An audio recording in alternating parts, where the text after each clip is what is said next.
ఏంటనండి bread చూస్తేనే నాకు ఏదో ఒక డిఫరెంట్గా చేసేయాలని ఫీలింగ్ అయితే వచ్చేస్తుంది. అందుకని బ్రెడ్ని అయితే ఇట్లా తీసేసుకొని సైడ్స్ అంతా కోసేసుకొని ఇట్లాగా కట్ చేసేసుకున్నాను పీసెస్గా. ఇంకా ఆయిల్ అయితే పెట్టేసి వీటిని గోల్డెన్ బ్రౌన్ కలర్ వచ్చేలాగా వేయించేసుకొని పక్కన పెట్టేసుకోండి.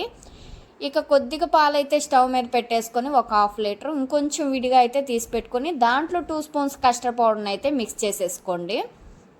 ఇంకా పాలైతే తెల్లిన తర్వాత ఈ కస్టర్డ్ పాలను కూడా దాంట్లో వేసేసుకొని చిక్కగా వచ్చే వరకు మరీ పలచగా కాదు, అలాగనే చిక్కగా కాదు.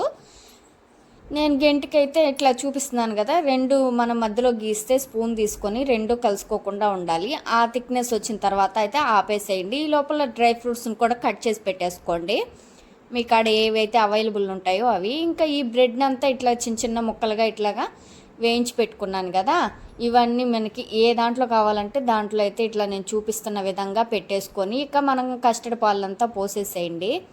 ఇది కానీ 2 అవర్స్ ఫ్రిడ్జ్లో పెట్టుకొని కానీ తింటే ఇంకా అస్సలు వదిలిపెట్టరు. చాలా సింపుల్ ప్రాసెస్ అండి. మీరు కూడా ఒకసారి ట్రై చేసేసి ఎలా వచ్చిందో కామెంట్స్లో పెట్టేసేయండి. ఇక మేము తినడానికి వెళ్తున్నాం, మీరు వెళ్ళే ముందు సబ్స్క్రైబ్ చేసుకొని వెళ్ళొచ్చు కదా ప్లీజ్. మరొక వీడియోతో కలుస్తానే, మా ఛానల్ ఎవరు మిస్ అవ్వద్దు. మళ్ళీ కలుద్దాం మరొక వీడియోతో.